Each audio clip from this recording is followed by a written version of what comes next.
Okay, so we are here with another customer. Today we're doing a 2004 Mini Cooper 5-speed. The customer says that she's missing a couple bolts. There's an issue with the hub bearing and whatnot. So we're going to go ahead and take a quick look at it, find out what's going on, and we'll be back in a minute when we have the answer. Okay guys, we got the tire off. We have identified that it's this rotor right here that's wobbling. Well, we have the brake on because we don't have the fancy tools and stuff like that. We're going to go ahead and we're going to take this spindle nut off. So it's a 32 millimeter. My wife's going to go into the vehicle, hold the brakes down as hard as she can, while I use my cheater bar and my 32 millimeter socket to break this loose. When we get it broken loose, we'll be right back. All right, so my wife was in the vehicle pressing on the brake, broke it loose using the cheater pipe and the 32 millimeter. So now that this is broken loose, we're going to go ahead and start removing this brake caliper and brake caliper housing. That's what I call it. I kind of got a little ahead of myself. So I already got this piece off right here. It sits like this in there, and these springs go in here.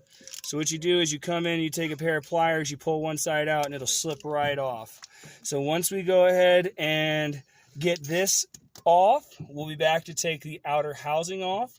The back of the brake caliper uses 2 T45s. So you'll come in here and here, and you'll break these 2 bolts loose with the T45. And then we will come in and we will break the other 2 bolts here and down here with a 16 millimeter. That'll free the brake caliper and the brake housing, at what point we will take this off and start working on getting the hub removed, or the rotor. All right, so we got everything off, the brake caliper, the caliper housing, the spindle nut. Now we got to get this bolt out right here. It is a star tip. It's a T50. So you'll use a T50 to get this off. When we get this off, we'll be right back. All right, so once you get the T50 removed, you'll be able to go ahead and pull the rotor off and expose the hub assembly itself. At this point, we're going to have to come behind here, and I'll show you in just a minute where the bolts are and what size they are to take off to remove this. We'll be right back. We are down underneath the vehicle. We have the rotor off. We have everything off. At this point, we're going to take our 13 millimeter socket, and we're going to come in here and right here, up here, here, and again up there are 4 13 millimeter bolts. We're going to go ahead and remove those, and we'll be right back. Okay, so once you have the 4 bolts removed, you can actually see the holes are clear right here, here, and there. You'll be able to go ahead and work this off. And there you have it. This is the part that needs to be replaced. We have the new part right over here. So what we're going to do is we're going to come in, we're going to clean this area up, get it all nice and clean. And once we're done doing that, we'll go ahead and start reinstalling the new part. We'll see you guys back here in a minute. Now that we have everything all cleaned up, it is time to start the reinstallation. That being said, when you put this on, I do believe that there is a slight variance in the hole size. So when you go to put it back on, make sure you line it up appropriately. Otherwise, you won't be able to bolt the holes or put the bolts in through the holes.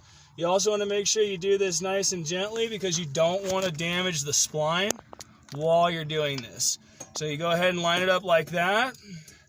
We're going to go ahead and start bolting it down here in just a second, and we'll be right back. Now that we have the hub assembly reinstalled, we're going to go ahead and reinstall the rotor. Now when you do this, you want to make sure that your orientation is correct, because if you don't have it lined up like that, you will have all of your holes blocked. You won't be able to put your lug nuts back in. So once you have all the holes lined up, you'll want to go ahead and take your T50 screw and put it in there first, and then get it bolted down so that way the rotor is reinstalled. As soon as we're done putting this in and tightening it down, we'll be right back. Now that we have the T45 or the T50 reinstalled, the rotor is in place, we're going to take the brake caliper housing and its 2 bolts. We're going to reinstall it and we'll be right back. All right, now that the brake caliper housing is installed, it is time to take the brake caliper itself up here. We're going to take it off our little hook. We're going to depress the brake so that way the brake pad, so that way we can go ahead and slip it over the rotor and get it reinstalled. As soon as we're done with that, we'll be right back.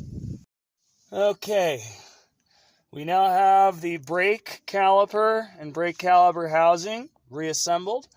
This on, rotor on. We're going to go ahead and take the spindle nut.